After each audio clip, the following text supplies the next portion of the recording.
Parshat Mishpatim.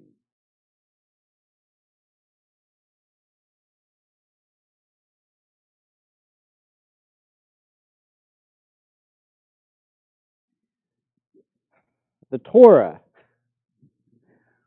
To be honest, sometimes there are passages that are just really hard to make sense of.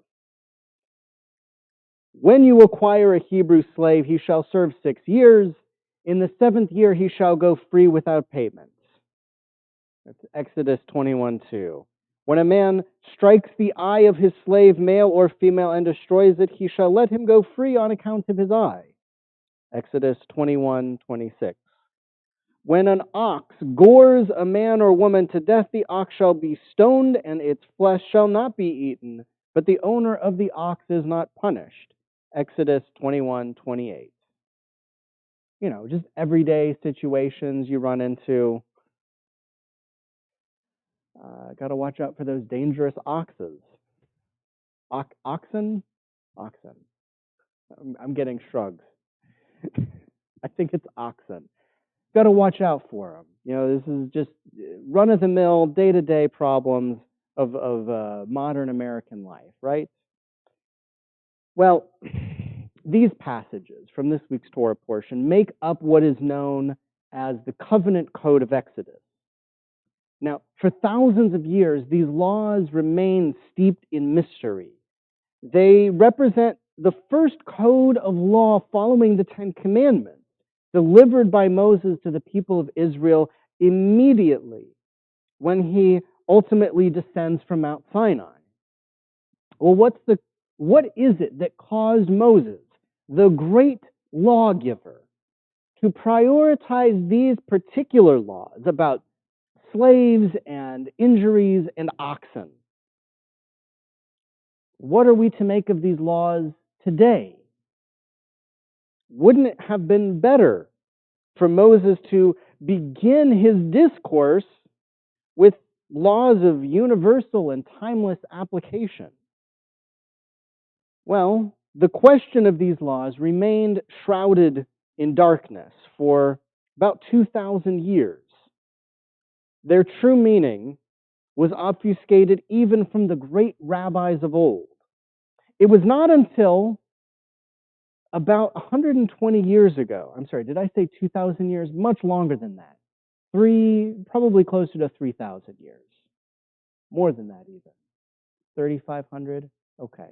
Now we're just splitting hairs. What's 500 years between friends? For thousands of years, these laws remained obfuscated in darkness, even for the rabbis of old. It was not until about 120 years ago, 1901, that the archaeologists finally uncovered a crucial key to unlocking the deeper meaning behind the covenant code. French archaeologist Jacques de Morgan was excavating the detritus where once stood the gleaming palace of Susa in Persia when his team uncovered 5 broken shards of carved black basalt.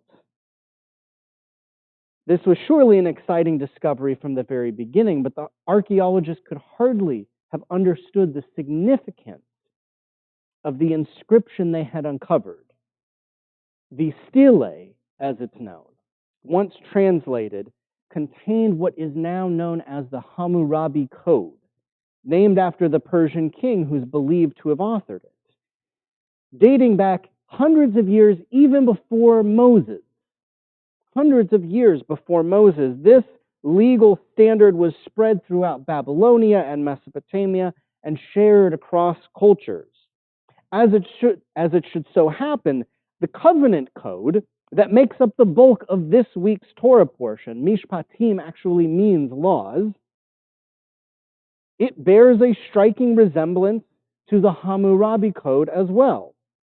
For example, the earlier Hammurabi Code reads, "If anyone fail to meet a claim for debts and sells himself, his wife, his son, and daughter for money or give them away as forced labor, they shall work for 3 years in the house of the man who bought them or the proprietor, and in the 4th year they shall be set free. Well, this may sound a little bit familiar. Our Torah portion reads, when you acquire a Hebrew slave, he shall serve 6 years, and in the 7th year he shall go free without payment.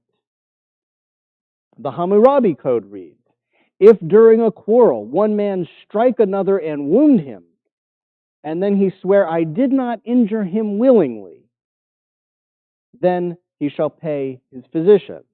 While our Torah reads, when men quarrel and one strikes the other with a stone or fist, and he does not die but has to take to bed, if he then gets up and walks outside upon his staff, the assailant shall go unpunished, except that he must pay for his idleness and his cure.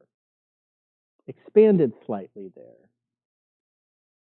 Our Torah famously includes the words, if damage ensues, the penalty shall be life for life, eye for eye, tooth for tooth, hand for hand, foot for foot, burn for burn, wound for wound, and bruise for bruise. While Hammurabi reads, if a man put out the eye of another man, his eye shall be put out, an eye for an eye. If he breaks another man's bone, his bone shall be broken. Okay, so we've got some similarities here. It would seem that our great lawmaker, Moses, drew on the influence of those who came before him. Some might even go so far as to say that he copied some of his work. Well, many aspects of the covenant code match the code of Hammurabi almost beat for beat.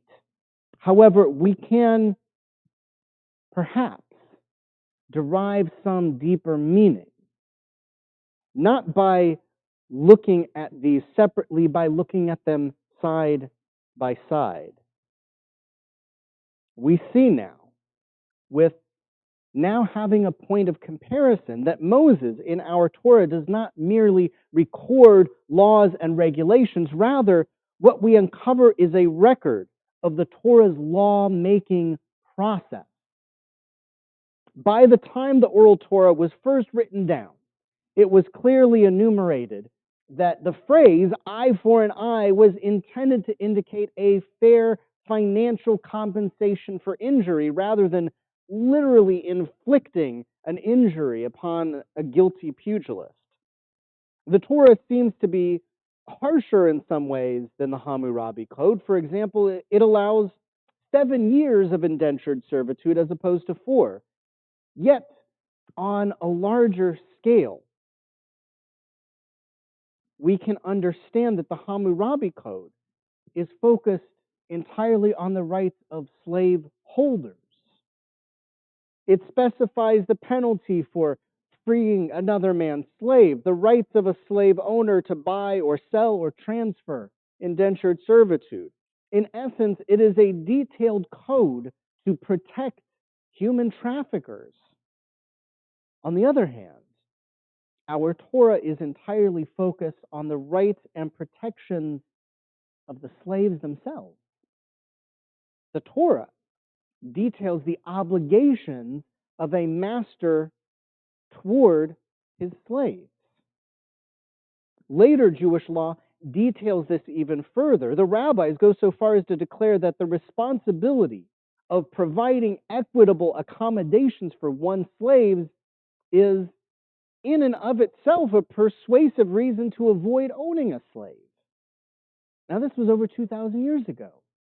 A rabbi said our obligations to care for our slaves, even better than a member of our own household, is persuasion enough not to even own a slave at all.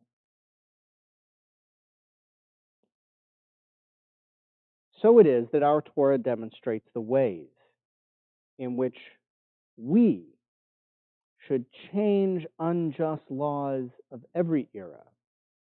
We must make changes to the systems that we encounter by incrementally improving fairness, justice, and compassion in the world with each new generation.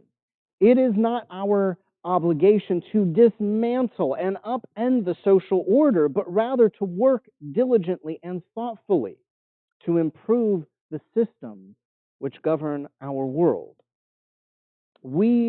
This is what Moses did when the covenant code was composed. Rather than completely upending the social order, for example, abolishing slavery entirely, wouldn't that have been nice? Unfortunately, Israelite society would have fallen apart. So instead, our ancestors had the insight to make incremental changes, to make the system they inherited inherently more fair, more just, more compassionate to those at the greatest disadvantage. We are not permitted to accept the present merely as we receive it. Like our ancestors, like Moses, we must always be looking toward the future. To put it in the words of a former slave, the thought of only being a creature of the present and the past was troubling. I longed for a future too, with hope in it. The desire to be free awakened my determination to act, to think, and to speak. Frederick Douglass. We must always be embracing a brighter tomorrow and working towards it.